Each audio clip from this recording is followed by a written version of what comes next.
So, hello everyone, welcome back to this coronavirus situation interview series that we're doing here on the channel. I'm delighted this evening to be joined by Dr Ericka Good, who is a part-time NHS GP, a mum of three, and she runs her own online marketing business, if I understand correctly. Ericka, thank you for joining us.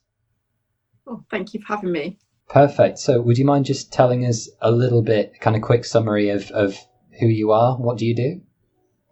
Yeah, so as Ollie said, I am a part-time GP right now. I've got three children who are 13, 6 and 2.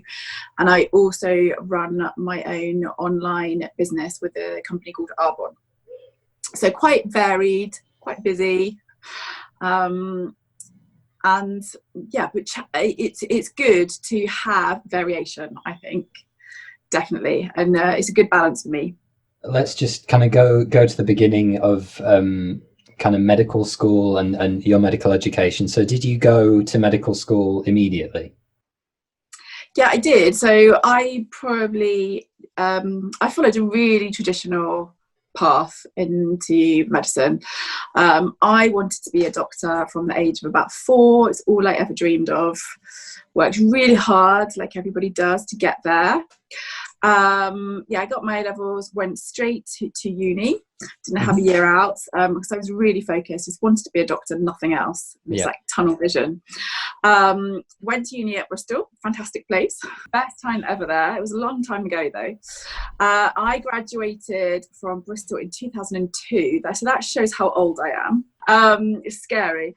And then I did my house job. So back then it was a traditional kind of 6 months medicine, 6 months surgery. Yeah. Where did I go first? I did 6 months medicine first in Barnstable, North Devon, and then did 6 months surgery in Plymouth, Derriford Hospital. Okay. And at that point, I always wanted to do paediatrics. Actually, that's what I always wanted to do, and community paediatrics. So I think I always wanted to do something in the community. I always knew that I wanted my own children, and I just loved kids. So community paediatrics was going to be my thing. Yeah. But actually what I found once I started working in hospital is I didn't really enjoy hospital medicine much. I didn't like being attached to a bleep and couldn't wait to get rid of a bleep. So that's how I ended up going into GP training. Because, I met my husband, actually, my ex-husband, but that's another story. Sure. So I ended up, I knew that we wanted children, so I decided to go do the GP route because actually I felt it would be much better, kind of more 9 to 5, more suited to family life. Sure. So started my GP training and did that all in Devon, and had my first daughter whilst I was just at the end of my GP training. Okay. So actually then qualified as a GP in early 2007.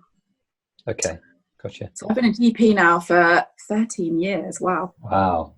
Most of the people that watch this channel and consume this content are either pre-meds, people who intend to go on and study medicine, or they're medical students themselves. I think it is really important what you said about not everyone wants to be a hospital doctor. And I think some people have the view that that's all doctors are, like that's what a doctor is to a point. But yeah, as you say, some people have, as you say, no desire to be attached to a bleep. So just for the benefit of those listening, would you mind kind of telling us a bit more about how GP training, so let's say you finish medical school, you've done your, what was then the house job, 6 months medicine, 6 months surgery. You decide you want to become, GP, Dr. Ericka. How do you go about doing that? So, again, I think it's quite different now to when I did it. So, you applied to go onto a GP training course, which is as much as you would with anything. We decided at the end of our year house jobs whether which branch you wanted to go into. Now, obviously, that's kind of a longer period. You've got a 2-year period before you need to decide. And so I applied for GP training schemes. And then at that point, it was 2 years in hospital. So doing rotations in hospital still as part of the GP training. So what it looked like for me was I did some A&E, obs and gynae, pediatrics, a bit of ENT, and a bit of kind of general outpatients work, which was really good actually. I got to see lots of different things which are really useful in general practice, and a little bit of dermatology and things as well. Yeah. So it was quite a good all-round knowledge base. And then I did a year attached to a GP surgery. Now I believe that actually it's more, you do 18 months in general practice during that time. So you might do 6 months and do a little bit in hospital, then do 6 months in general practice, do some more hospital placements, and then go and do a full year in general practice towards the end. Once you're attached to your surgery, your general practice surgery, then you'd usually have a named mentor there that you work mainly with, although you do work with a lot of the doctors there as well, but there's one main mentor. Is this while you're still in training? This is while you're still in training, yeah. And you'll meet with your mentor at least once a week, and do a specific kind of GP general practice related training. You do a lot of kind of patient case analysis, and you have a portfolio that you have to fill in, lots of reflection, case reviews. And then also, like when you're doing surgeries, you start off, you're doing it with your mentor, your partner who's supporting you, and then gradually you will do more and more by yourself. But then usually the partner who's looking after your mentor will come and review the patient with you. So you're not really on your own. Obviously, as you go more and more through the time, you gradually get more autonomy and you start seeing patients by yourself. But there's always, what I love about general practice is there are always people to ask. You can just knock on each other's doors. Even now, after being a GP for 13 years, I still knock on my colleagues' doors every now and then and go, what do you reckon about this? What would you do? So we all do it to each other, and we all know that within the practice, we've each got our own little kind of speciality, if you like. Sure. And it is really nice, supportive environment to work in.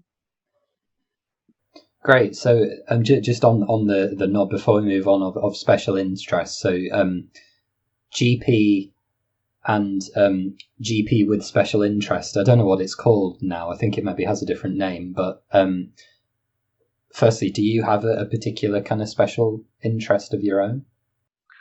I don't. So there's that's kind of two separate things, really. So there are a few people who have like a GP with a special interest. I'm not sure what it is called now, actually. It has got another name. Yeah.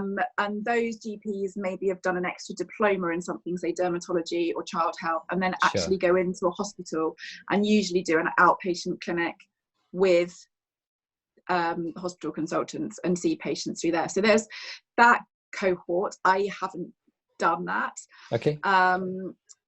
I just mainly work within the practice. Yeah. But then within the practice, each of us do have our own little kind of niches. And I guess as a female doctor, you tend to end up seeing a lot of women's health. So that is one of my niches, and child health as well, because that was what I was interested in the beginning. Yeah. But also actually something that wasn't previously wasn't really a special interest of mine, but actually over the last few years I actually really enjoy people with mental health issues, so things like depression, anxiety, because I have, through everything else I do now, I've learned other skills that you don't really get taught at med school, so more kind of alternative things, if you like, that I can use to help patients. So actually I quite enjoy sitting with somebody and exploring other ways they can help themselves, so more like self-help Of course. self-directed treatments rather than traditional, just there's medicine. Yeah, throw enough antipsychotics at it and hope it goes away. Okay, so talked about kind of GP training, and then there is this formalized path that you can maybe go down if you want to become an almost registered GP with special interest in derm or psych or whatever. But I guess working as a GP alongside several others, you probably just build experience over time in these domains, and it's more kind of practical wisdom than a qualification as such, but obviously valuable in that instance. Let's talk about, you said you've got 3 children, first of which came along right before you qualified as a GP. How did you find that period? How did you manage it? It's a juggle, but you manage. Lots of us do it, but it is a juggle, and but totally possible. And I think that medicine is, I don't know what it is, predominantly females actually that do medicine now, I think, isn't it? Yeah. And so actually it is a career now that is more, you are able to work part-time. Even, hospital jobs now are amenable to working part-time. But yeah, it's a juggle. And I think that's partly what has driven me to look for other things that I can do, because for me, after so I'm just trying to think. So it was when my eldest was about 7. So I was just about to have my second one when she was 7. That's when I kind of thought, actually, I need to have some more variation and a bit more balance in my life, because I couldn't see working kind of 4 really long days a week. So I was working kind of 8:30 till 8:39 at night. Yeah. 4 days a week. I couldn't see being able to do that long term. So for another 30, 40 years, and having 2 or 3 children at home.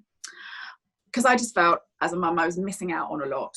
And I actually, getting quite close to burnout myself. And I know probably lots of people are watching this now at med school thinking, that's so far away. But it is something that unfortunately is quite common in doctors. Yeah. We are, we're high flyers. We're really hardworking. We want to be the best at everything. It's just in our nature. And, you generally don't get to med school without real hard work and grit and determination. Sure. And I think, we're always pushing ourselves to be better and better and better. And at some point, there's often a bit of something has to give. Yeah. Which is why I think so many doctors, particularly GPs, now you'll find GPs have a portfolio career, which basically means you don't just work full-time as a GP. There's very few people that work full-time GP and don't do anything else. And it is a specialty that is open to doing that, which is really nice. So you'll find, yes, some people might do a dermatology clinic here and there. Some people might work within the CCG, so the commissioning groups, do lots of meetings out that way. Some people will do police work, so they'll go into prisons and do work there once a week. You'll get some people that do child protection. I also actually do a little bit of aesthetics as well on the side, so I do a very small amount of Botox and fillers. That's really common now. There's so many different options. And lots of us now are also running businesses which are completely outside of medicine. Sure. So let's move on to that then. So you've decided now that you're a fully, I assume, autonomous GP working in a practice. You're an established doctor. You've got your kids. You want to spend a bit more time with them. You also want a bit more variety. So what's the next step for you then? How did you actually, how did you go to the next step and get yourself involved in the business setting? Well, actually, I spent quite a lot of time actually thinking, what am I going to do? Because I had gone down a very traditional route of not having any breaks. So I'd gone, A levels, med school, GP training, job. That's it. No gap years or anything. So I was very much in what we call like the bubble of medicine. I didn't really kind of know what existed in the normal outside world. And when other people talk about jobs, I was a bit clueless because I just, I'm like, whoa, what's that? Had no business skills at all. Actually had no money saved up either because, even despite working, actually salary isn't as good once you actually have a family and a house and mortgage and things. So there was no money left over. And actually, by the time I was almost 40 at this point. So, and 3 children, because I had a third. But actually I was pregnant with my third. I didn't have the kind of mental capacity either to retrain in something else. So I spent a long time thinking, what can I do? And it was always looking at other things within medicine. Right. So because that's all I thought I could do. But then I would have to retrain and I'd have to do it on top of what I was already doing. So I wouldn't be able to cut my hours back. I'd be having to work on top. So the first thing I looked at doing was setting up my own Botox and fillers clinic. Sure. But the training is quite expensive. It's really expensive. Mm-hmm. And you need business skills to be able to market yourself. You need premises to work from. You've got to build up a client base. Yeah. You probably need to employ staff eventually to book clients and things. Yeah. So I just thought actually, when I looked at it, it would have probably involved £20,000 to get started at least. Yeah. And, if not more. And I would be having to do it on top of my GP hours. So for a couple of years, I'd be working even more before I started to break even. And that just wasn't viable at that time in my life. And actually, it was another doctor that I spoke to, I was picking her brains because she had her own Botox clinic. And she said, well, actually, do you know what? Do you want to hear about the other thing I do alongside it? So she told me about her business. With Arbonne, which is a product-based business, so it's completely different to medicine. It is a health and wellness company, so it's very much aligned, it's aligned with medicine that way. But initially, I was very skeptical and thought, why am I going to get involved with selling product? Because I thought it was just about selling product. I didn't really understand.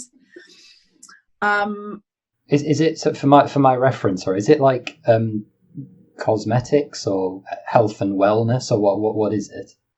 So it's a health and wellness brand. We're actually it's a global company. Okay. So the number 1 health and wellness brand globally.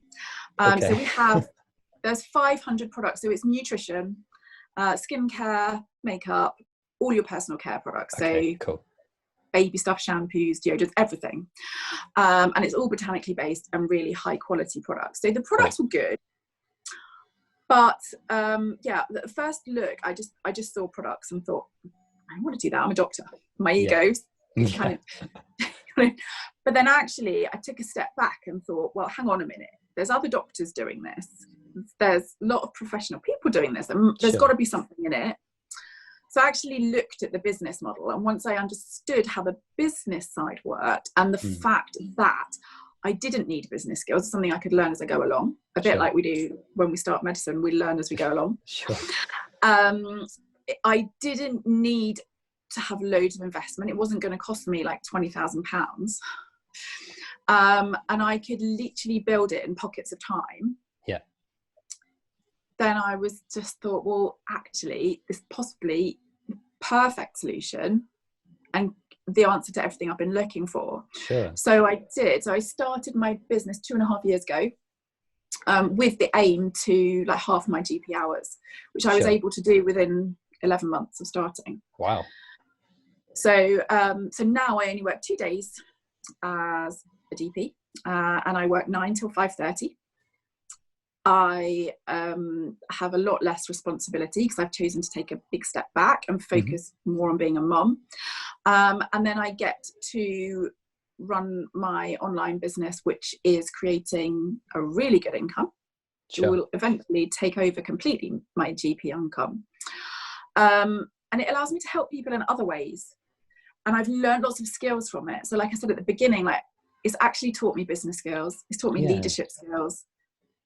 I speak in public now, which I would never have done before. I'm much more resilient. I've learned about other ways to deal with stress.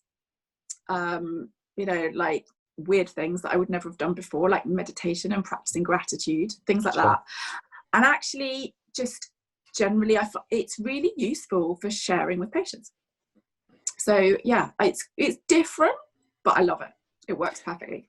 So let's talk about the clinical application then, because that sounds really interesting. So what, just for my own benefit and those listening, what might be an example of a clinical methodology or you know, way of discussing or dealing with a problem that you were able to learn outside the medical setting that you have since been able to bring in? What might be a sort of typical example?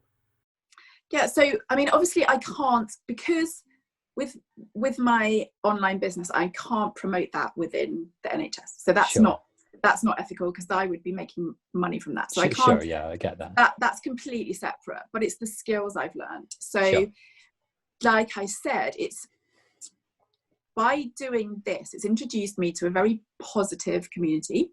Mm-hmm. So a lot of support, and a lot of people who are talking about, very successful business people actually, who are talking about how they use mindfulness, which to me, before, coming from a very scientific background, I was very much the idea that was just a bit weird.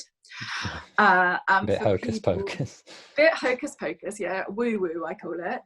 Probably for people, I kind of had this stereotypical view of people that just walked around barefoot and flowers in their hair and sat cross-legged going, the ages. Okay. But once it kept just coming up, like all these successful business people do it. So I was like, okay, right, I'm just going to give this a go. And so I did. I used apps like Calm and Headspace. I don't know if you've heard them before. Yeah, Headspace, definitely.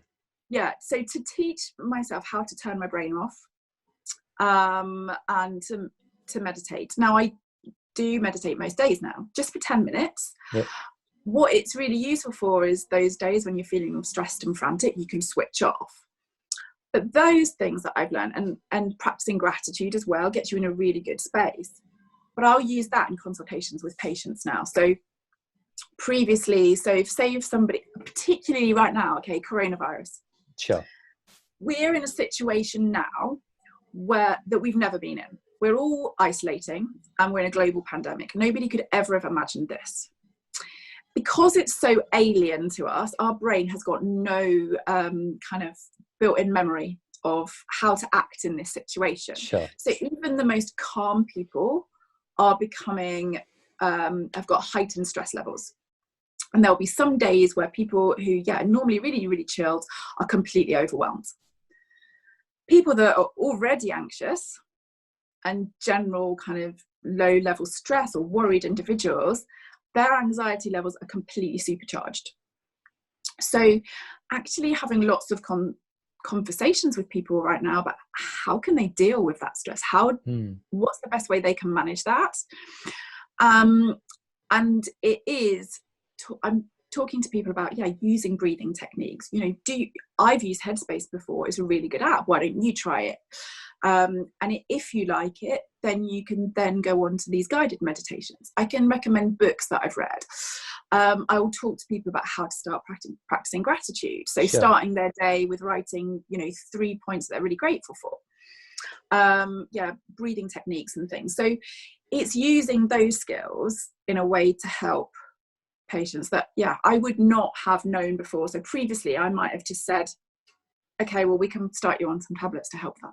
Sure. That would have been the way I would have generally dealt with it. So that's one of the main the ways. And also the other thing is, like I mentioned, nutrition. So one of the things that attracted me to this was the fantastic nutrition, because it's very much aligned with current kind of medical practice, lifestyle medicine guidance. Sure. It's all focused on gut health. I don't know if they teach you that at med school these days. We didn't get taught it at all. Yeah, it's an ongoing. I feel like it's always bandied around. You get something like 4 hours or maybe less of nutrition education across the entirety of medical school. I think it's still true. Yeah, which I think is just shocking, because actually so many diseases have actually got a root. The nutrition is a root for so many diseases. Yeah. And actually, as doctors, if we really understood good nutrition, we could treat people so much better.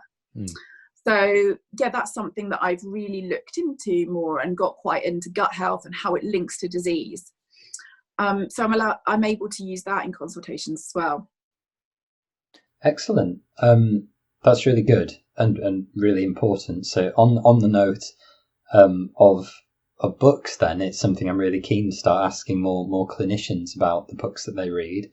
What one book, if you can pick one, do you think all med students, all pre-meds, anyone who wants to be a practicing doctor, what one book should they have read?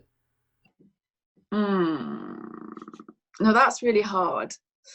Because the books I'm reading now are probably very different to what I would have read before. Sure. Because I'm going much more down the personal development kind of route. If it's a book for like really just general kind of personal development, maintaining growth, sure, helping your mindset and like keeping motivated, then maybe the Success Principles. Okay, what's that? So the Success Principles by Jack Canfield. I mean, there's some of it which is quite businessy, but it's a personal development book that actually summarizes every other single personal development book that you've ever read. It's got a bit of everything in it. Sure. Lots of short chapters. So it's a fantastic book. If you want something kind of more medical based, I mean, there's so many. Do No Harm is a good one. Yeah, the classic. Classic. The Obesity Code is really good if you're more into diet and nutrition. The Obesity Code by Jason Fung, that's good too. Excellent. And then the last thing, I think we were talking about lifestyle medicine. I'm not sure that's a term necessarily that many people may have come across if they're not either interested in it or at a medical school where it's kind of emphasized, and I don't think it is at many places. So just again, for the benefit of listeners, what exactly do you mean by lifestyle medicine? So lifestyle medicine is more about looking at preventing disease before it even happens, and focusing on a really healthy lifestyle. Okay, yeah. So it's actually, that's a really great book for you all to read. If nobody's read, you must have all heard of Dr. Rangan Chatterjee. Yeah. Yeah. So he is a GP and like the UK's leading lifestyle medicine guru. His first book, The 4-Pillar Plan, that's amazing. So he talks about kind of four pillars to good health, and this is what mainly lifestyle medicine is focused on. So it's focused on reducing stress, diet, exercise, and sleep. The pillars of good health. Pillars of good health. That's what lifestyle medicine focuses on. It strips it right back. Amazing. And then as a closing remark, again, it might be another mean question just to throw at you out of nowhere, but what's one key bit of advice just for the medical students among us, like myself and those wishing to be doctors in the future? You've been in practice obviously for some time as an autonomous practitioner. What's one key bit of advice that you would wish to pass on to up and coming doctors? I would just say, like, follow your heart. Don't be scared to step outside the norm, and do something completely different. Medicine doesn't have to be like just straight through med school to hospital medicine. It can be so much more. So just be yourself, follow your heart, and if you want to do something completely different, go for it. Excellent. Well, I don't think better words of advice have been spoken in quite a long time in current situation. Really good. So thank you very much, Dr. Good, for speaking to us today. We will, is there any project or anything that, how can people get in touch with you if they want to, if you're happy for them to?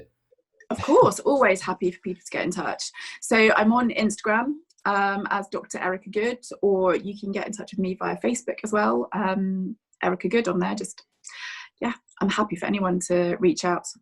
Perfect. We'll make sure that all your links and things go in the description that goes alongside this video. Thank you so much for coming on, and hope to speak to you again soon. Thank you, Ollie. It was fun. Lovely. Thank you. Bye. Thanks for watching, guys. There are 3 ways you can support the channel. The first one is to like, comment, subscribe, share this video with a friend. Just enjoy it generally. Second, you can buy me a coffee if you found it useful using my Ko-fi link, which will help keep me awake during the editing process. And then thirdly, you can use my referral link to save 10% off your first year of Complete Anatomy 2020, my favourite 3D anatomy learning tool. Take care, guys, and I'll see you next time.